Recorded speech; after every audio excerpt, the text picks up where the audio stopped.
ابی طالب علیہ السلام ہے، اور کامیاب شیعہ وہ ہے جو مولا علی کا شیعہ ہے۔ دیکھیے دنیا میں امام بھی بہت سارے ہیں اور شیعہ بھی بہت سارے ہیں۔ قرآن پاک میں ارشاد رب العزت وَمِنْهُمْ أَئِمَّةٌ يَدْعُونَ إِلَى النَّارِ، ایسے امام بھی ہیں جو لوگوں کو جہنم کی طرف الکفر کو قتل کر دعوت دینے والے امام بھی ہیں۔ لیکن سامعین گرامی، ہمیں وہ امام چاہیے جو جنت کی طرف دعوت دے، اور صرف جنت کی طرف بلائے نہیں، جنت لے جائے، اور جنت لے وہی جا سکتا ہے جو جنت کا وارث ہوگا۔ اور نبی کریم نے ارشاد فرمایا الحسن والحسین سیدا شباب اہل الجنہ وابوہما خیر منہما، صلوات پڑھ دو وارثان جنت۔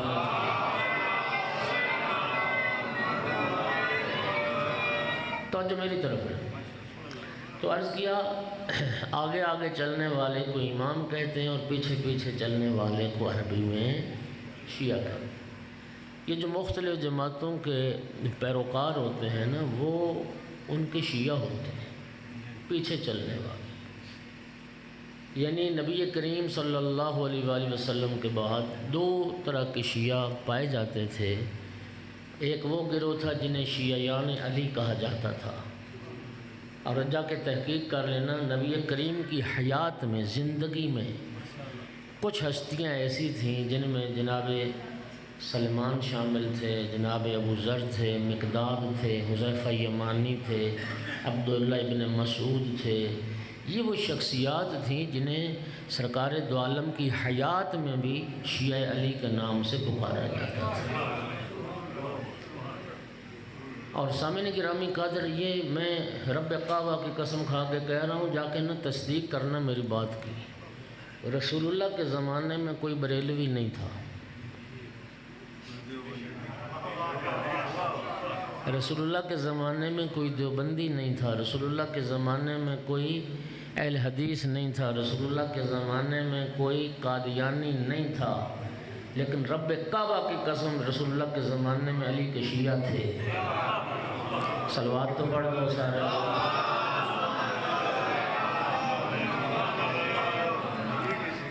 اگر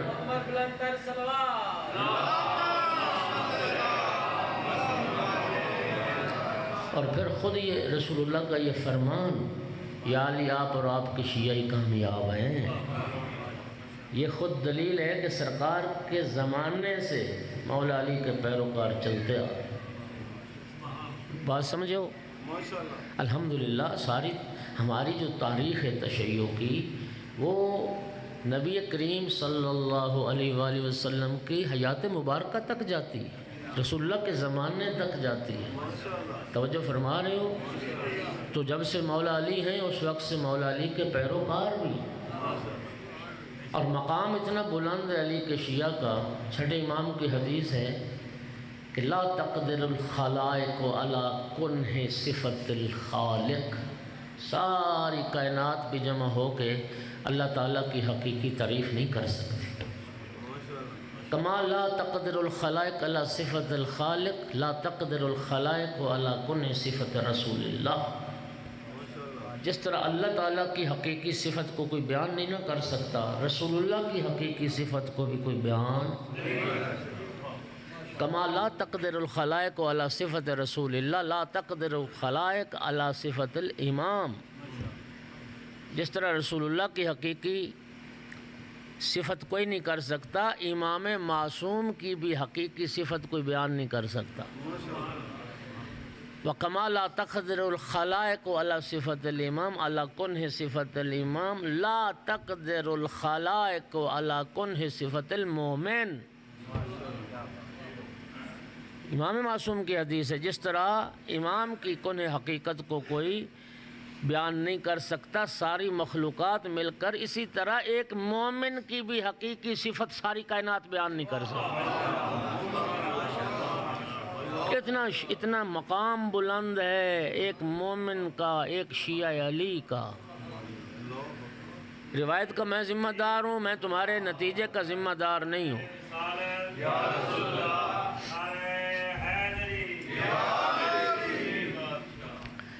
میں روایت کا ذمہ دار ہوں۔ حضرت ابراہیم علیہ السلام نکلے صحرا کی جانب تو رب سے مناجات کی جناب ابراہیم علیہ السلام نے، اور عرض کی یا رب بنیت لک بیتا و70 مسجدا، میرا اللہ میں نے تیرا گھر بنایا، کعبہ بنایا، اور میں نے 70 مسجدیں بنائیں۔ ارشاد رب العزت ہوا ہاں ابراہیم، ہاں میرا خلیل، تیرے لیے میرے پاس اجر محفوظ ہے۔ پھر عرض کی میرا اللہ میں نے مسجدیں بنائیں، تیرا گھر بنایا، ارشاد ہوا تیرے لیے میرے پاس اجر محفوظ ہے۔ عرض کیا وَلَمْ تَزِدْنِي عَلَى الْأَجْرِ شَيْئًا، میرا اللہ جو بھی اجر تیرے پاس ہے اس اجر میں اور اضافہ فرما دے۔ ارشاد رب العزت ہوا ابراہیم ٹھیک ہے، تو نے کعبہ بنایا ہے، تو نے 70 مسجدیں بنائی ہیں، تو نے علی کے کسی بھوکے شیعہ کو کھانا نہیں کھلایا ہے، علی کے کسی پیاسے شیعہ کو پانی نہیں پلایا ہے، علی کے کسی محتاج لباس شیعہ کو لباس نہیں پہنایا ہے۔ زیادہ اجر ان لوگوں کے لیے ہے جو علی کے شیعہ کے خدمتگار ہیں۔ روایت کے لفظ ہیں، جناب ابراہیم علیہ السلام نے عرض کی اے میرے پروردگار، علی آ گئے دنیا میں ہی آئیں گے؟ فرمایا آئیں گے۔ میرا اللہ علی علیہ السلام کی زیارت کروا، خداوند عالم نے حجابات ہٹائے، عرش پر مولا علی کا نور دیکھا۔ اس وقت جناب ابراہیم نے عرض کی اے میرا پروردگار، اگر علی کے شیعہ کا مقام اتنا بلند ہے تو رب اجعلنی من شیعۃ علی ابن ابی طالب، میرا اللہ مجھے بھی علی کے شیعوں میں سے قرار دے۔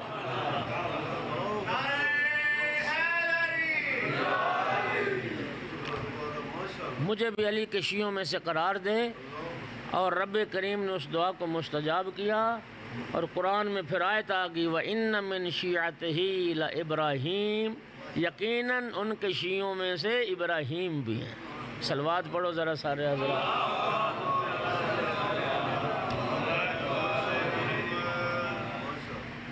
تو آگے آگے چلنے والا امام ہوتا ہے، پیچھے پیچھے چلنے والا، جو جس کے آگے چلے وہ اس کا امام، جو جس کے پیچھے چلے وہ اس کا شیعہ۔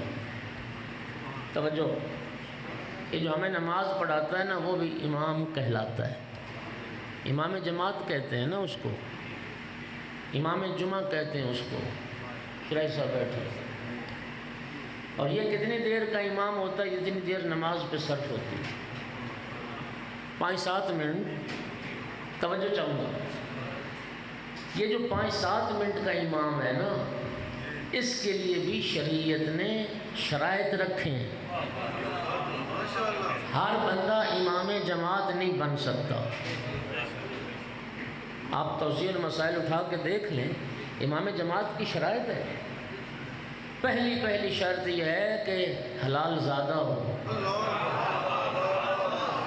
اور بھائی مذہب اہل بیت میں تو حرام زادہ امام جماعت نہیں ہو سکتا۔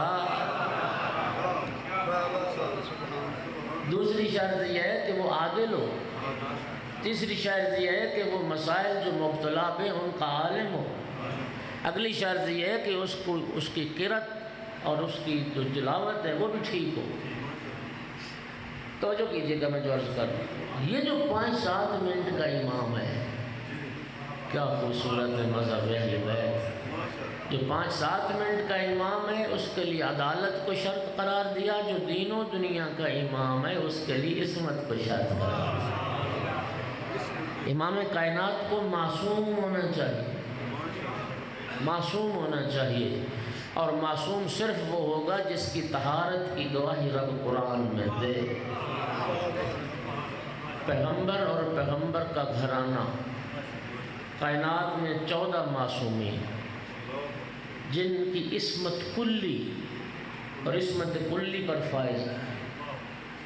یہ جو 5-7 منٹ کا امام ہے، آپ اس کی جب اقتداء میں نماز پڑھتے ہیں تو اس کی اقتداء لازم ہے۔ اقتداء نہیں کریں گے، عمل میں مخالفت کرو گے تو تمہاری نماز باطل ہے۔ یعنی امام اگر رکوع میں نہیں گیا، آپ پہلے رکوع میں چلے جائیں تو نماز،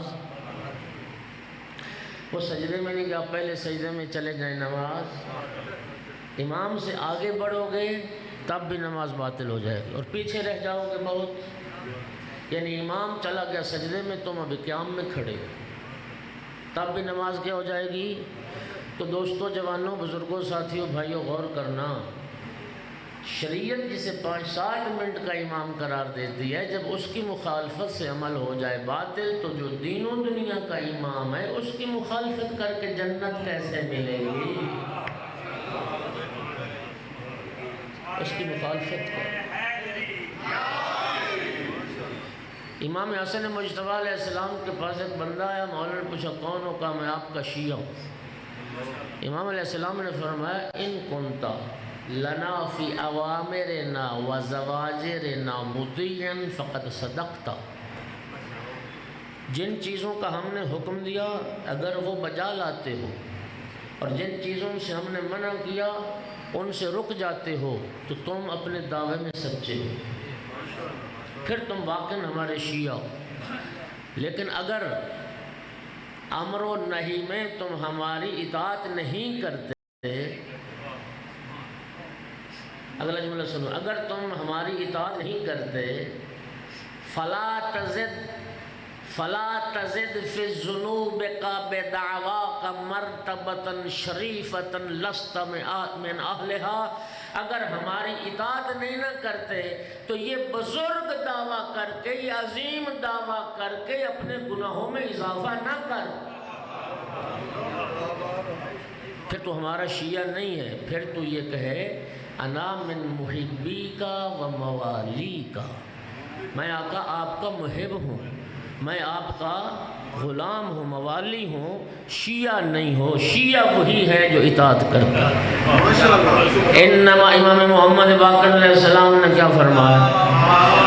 انما شیعتنا من شیعنا واقتدى فی آثارنا، ہمارا شیعہ تو وہ ہے جو ہمارے پیچھے پیچھے چلے، جو ہمارے آثار کی، ہمارے نشان قدم پر جو قدم رکھتے ہوئے ہمارے پیچھے پیچھے چلے، ہمارا شیعہ وہ ہے جو اسی راہ پر چلے جو ہماری راہ ہے۔ بات سمجھ آئی ہے؟ تو توجہ کیجیے گا، غدیر میں نبی کریم صلی اللہ علیہ وآلہ وسلم جب قافلہ سرکار پہنچے غدیر میں، تو 1.25 لاکھ کا تو قافلہ تھا، کئی لوگ آگے بڑھ گئے تھے کہ پیچھے تھے۔ نبی کریم نے جناب بلال سے فرمایا حی علی خیر العمل کی اذان دو، آگے بڑھ جانے والوں کو واپس بلایا، پیچھے رہ جانے والوں کا انتظار کیا، اگلے پچھلے سارے جمع کر کے نبی کریم نے امیر المومنین کی ولایت کا اعلان فرمایا۔ نبی کریم نے حی علی خیر العمل کی اذان کے بعد جو مولا علی کی ولایت کا اعلان کیا، نبی کریم نے دنیا کو بتا دیا، یاد رکھو رسول اللہ کی نگاہ میں کوئی بہترین عمل ہے تو وہ مولا علی کی ولایت پر اکٹھے ہو۔ اور پھر سرکار نے آگے بڑھ جانے والوں کو واپس بلایا، پیچھے رہ جانے والوں کو ساتھ ملایا، اور پھر مولا علی کی ولایت کا اعلان کیا۔ پیغمبر نے اپنے عمل سے بتایا، یاد رکھو جو مقام ولایت علی ایک ایسا مقام ہے جو اس سے آگے بڑھ جائے گا وہ بھی ہلاک ہو جائے گا، جو پیچھے رہ جائے گا وہ بھی ہلاک ہو جائے گا۔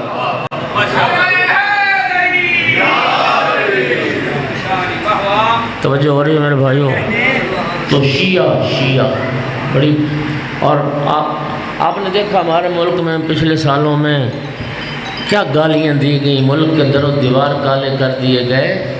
خدا کی قسم، شیعہ اتنا مقدس لفظ ہے، شیعہ اتنا پاکیزہ لفظ ہے جو نبی کریم کی زبان پر آیا ہے۔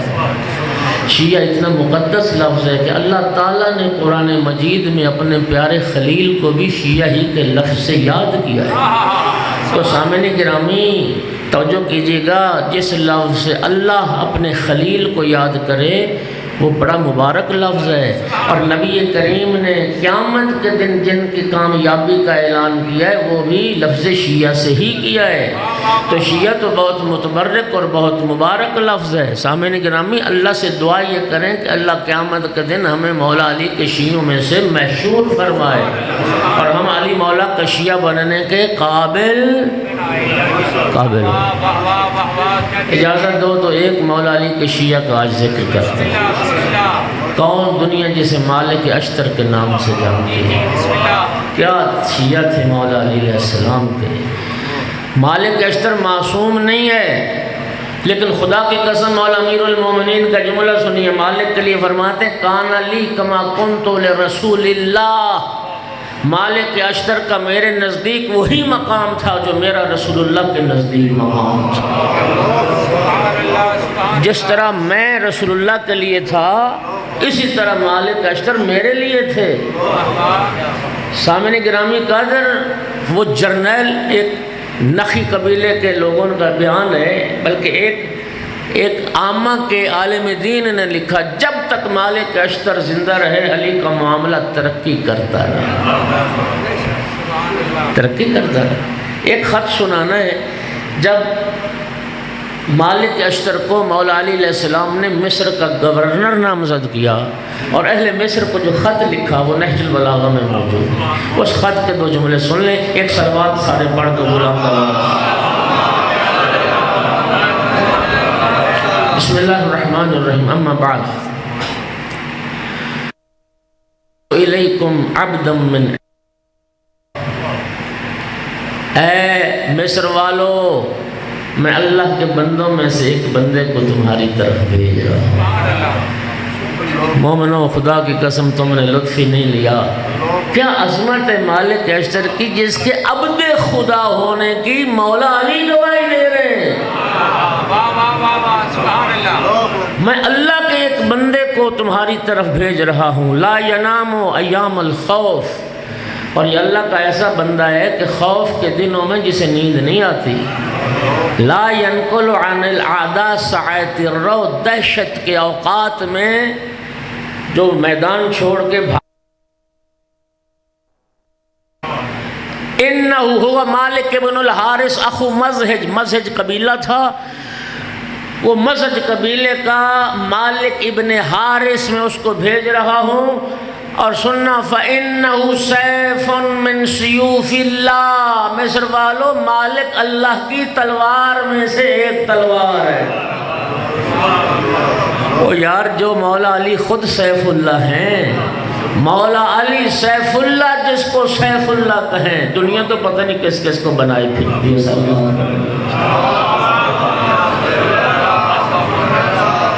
اللہ کی جو تلوار ہوتی ہے نا، توجہ کرنا، وہ حق کسی پر نہیں چلتی، کسی بے گناہ کی گردن نہیں کاٹتی۔ جو اللہ کی تلوار ہوتی ہے وہ بے گناہ کی گردن، اللہ کی تلوار وہ ہوتی ہے جو اس قابل ہوتا ہے کہ اس کی گردن کاٹی جائے، وہ اسی کی گردن کاٹتی۔ انہ سیف من سیوف اللہ، اللہ کی تلواروں میں سے ایک تلوار ہے، اور کیسی تلوار ہے؟ لا قلیل الزبۃ ولا نعب الزریبہ۔ مولا علی فرماتے ہیں مالک اشتر اللہ کی ایسی تلوار ہے جس کی دھار کبھی کند نہیں ہوتی، جس کا وار کبھی خطا نہیں، جس کی دھار کبھی کند نہیں ہوتی اور جس کا وار کبھی خطا نہیں کرتا۔ فاسمعوا له واطیعوا امرہ فیما طابق الحق، جو مالک کی بات حق کے مطابق ہے اس بات کو سننا اور اس کی اطاعت کرنا۔ فَإِنَّهُ لَا يُقْدِمُ وَلَا يُحْجِمُ وَلَا يُقَدِّمُ وَلَا يُؤَخِّرُ إِلَّا عَنْ أَمْرِي، مصر والو یاد رکھنا، مالک کسی کو آگے بڑھائے گا تو میرے حکم سے، کسی کو پیچھے ہٹائے گا تو میرے حکم سے، مالک حملہ کرے گا تو میرے حکم سے، پسپائی اختیار کرے گا تو میرے حکم سے۔ مالک اپنی مرضی سے کوئی کام نہیں کرتا، مالک ہر کام علی کی مرضی سے کرتا ہے، مالک کے ہر حکم کو علی کا حکم سمجھ کے اطاعت کرتا ہے۔ اور یہ جملہ فقد آثرتکم بہ علی نفسی، مصر والو، کہ میں علی کا ایثار ہے، یہ میری قربانی ہے۔ اللہ اکبر۔ اور یار جس مولا علی کی ساری زندگی اثار سے عبارت ہے، جس آقا نے ساری زندگی اسلام کے لیے قربانیاں دیں، ساری زندگی جہاد کیے، ساری زندگی راہ خدا میں سب کچھ قربان کیا، علی مولا نے کسی اور عمل کو اپنا اثار کہا ہی نہیں۔ فرماتے مصر والو، یہ جو مالک کو میں تمہاری طرف بھیج رہا ہوں یہ میں علی کا اثار ہے، مجھے ضرورت تھی مالک کی، میں اپنی ضرورت کو پس پشت ڈال کے مالک کو تمہارے لیے بھیج رہا ہوں، اس لیے مالک تمہارا خیر خواہ بھی ہے اور تمہارے دشمنوں کے لیے بہت سخت ہے۔ یہ میرا اثار ہے۔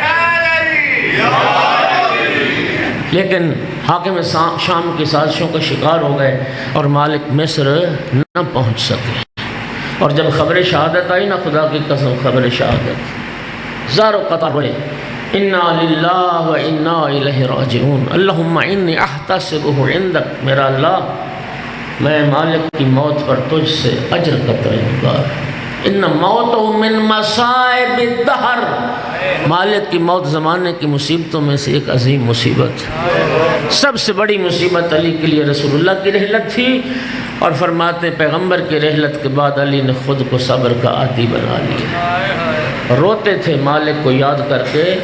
قبیلہ نخی کے ایک شخص علقمہ کا بیان ہے، وہ کہتے اتنا یاد کر کے مالک کو دکھی ہوتے تھے مولا علی، ہمیں یوں لگتا تھا کہ مالک کی موت مولا علی کی موت کا سبب بن جائے، اور یاد کر کے روتے تھے، للہ در مالک ومل مالک وما ادراک مل مالک، اللہ مالک پر رحمت نازل کرے، کیا تھا مالک اشتر اور تم کیا جانو کہ مالک کیا تھا۔ لو کان من جبل لقان فندا لا یرتقی الحافر ولا یرقع علیہ طائر، اگر مالک اشتر کسی پہاڑ کا نام ہوتا تو دنیا کی بلند ترین چوٹی ہوتا، نہ کوئی گھوڑا پہنچ سکتا تھا وہاں پر، نہ کوئی پرندہ پر مار سکتا تھا۔ وَلَوْ كَانَ مِنْ حَجَرٍ لَكَانَ صَلْدًا، اور اگر مالک کسی پتھر کا نام ہوتا تو دنیا کی سخت ترین چٹان ہوتا۔ رو کے یاد کرتے تھے، حل موجودن کا مالک ہے کوئی دنیا میں مالک جیسا، حل مرجون کا مالک، کیا امید کی جا سکتی کہ کوئی مالک جیسا ہوگا، حل قامت النساء ان تلدن مثل مالک، کوئی ہے ماں جو دنیا میں کوئی ایسی ماں ہے جو مالک جیسا بیٹا جنم دے۔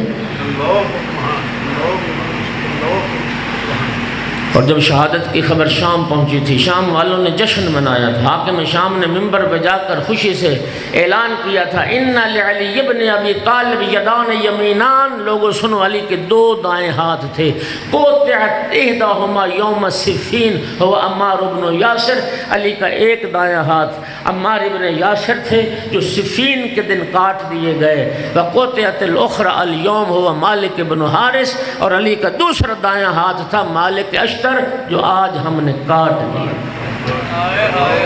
مولا علی یاد کر کے رو رہے تھے، فرما رہے تھے لَيَحْدِمَنَّ مَوْتُكَ عَالَمًا وَلَا يُفْرِحَنَّ عَالَمًا، مالک تیری موت نے ایک دنیا کو سوگوار کر دیا۔ سوگوار کا لفظ نہیں، ہدم کا لفظ ہے، مالک تیری موت نے ایک دنیا کو اجاڑ کے رکھ دیا، منہدم کر رکھ دیا، اور تیری موت نے ایک دنیا کو خوش کر دیا۔ شام والوں نے جشن منائے اور شام والوں نے خوشی منائی، لیکن امیر المومنین رو رہے تھے۔ یہ ہے علی پیشی۔ دامن وقت میں گنجائش نہ بچی، صرف ایک جملہ، اور جانتے ہو جب مختصر مجلس ہو تو میں یہی ایک جملہ پڑھتا ہوں۔ خیبر کی جنگ یہودیوں کے ساتھ جنگ تھی، خیبر میں جو یہودی رہتے تھے نا، ان کا سردار تھا حیی بن اخطب، حیی بن اخطب۔ خیبر میں جتنے یہودی پہلوان تھے مرا بنتر ہارے سب مولا علی کے ہاتھوں واصل جہنم ہوئے۔ خیبر فتح ہو گیا، 950 یہودی خیبر میں قتل ہوا، مولا علی خیبر کے فاتح۔ خیبر فتح ہو گیا، یہودی عورتیں قید کر لی گئیں، کنیزیں بنا لی۔ جناب بلال حبشی ان یہودی عورتوں کو قید کر کے رسول اللہ کے پاس لائے، ان میں اس حیی بن اخطب سردار کی بیٹی تھی صفیہ، جو بعد میں ام المومنین صفیہ بنی، 17 سال عمر تھی، شہزادی تھی یہودیوں کی۔ نبی کریم کی جب بارگاہ میں آئی نا تو سرکار نے دیکھا رو رو کے آنکھیں سرخ ہیں، چہرہ اس کا زخمی ہے۔ سرکار نے وجہ پوچھی، صفیہ تمہاری حالت غیر ہے، چہرہ زخمی ہے، کسی مسلمان نے کوئی زیادتی تو نہیں کی؟ کہتی نہیں اللہ کے رسول، مجھے کسی مسلمان نے کچھ نہیں کہا۔ جناب بلال کی طرف اشارہ کر کے کہتی ہے یہ شخص جو مجھے قید کر کے لایا ہے اس نے مجھے وہاں سے گزارا ہے جہاں میرے بھائیوں کی لاشیں پڑی ہوئی تھی۔ کہتی میں نے جب بھائیوں کی لاشیں دیکھی مجھ سے برداشت نہ ہوا، میں نے گریہ کیا، میں نے منہ پہ ماتم کیا، چہرے کو خراشا، اس لیے میری حالت ہوئی۔ میں عرض کروں گا جناب نبی کریم نے بلال سے ناراض ہو کے فرمایا بلال کبھی بہنوں کو بھی بھائیوں کی لاشوں پر سے گزارا جاتا؟ عرض کروں گا یا رسول اللہ، خیبر میں ایک یہودی کی بیٹی کا بھائیوں کی لاشوں سے گزرنا گوارا نہ ہوا۔ یا رسول اللہ 11 محرم کربلا میں ہوتے، یا رسول اللہ آپ کی بیٹیاں تھیں جنہیں بھائیوں کی لاشوں پہ گزارا گیا، اور بھائی کی لاش پہ آ کے سوال کر کے کہتی تھی انت اخی الحسین انت ابن ام زہرا، میرا بھائی حسین تو ہے، میری ماں زہرا کا جایا حسین تو ہے۔ رخ پھر گیا مدینہ کے در، نانا ذریتوں کا مقتلہ، آپ کی نسل کو برباد کر دیا گیا، نانا بناتوں کا سبایا، نانا تیری بیٹیوں کے ہاتھوں میں رسیاں پہنا دی گئی۔ اللہ لعنت اللہ علی القوم الظالمین وسیعلم الذین ظلموا ای منقلب ینقلبون۔ ربنا تقبل منا انک انت السمیع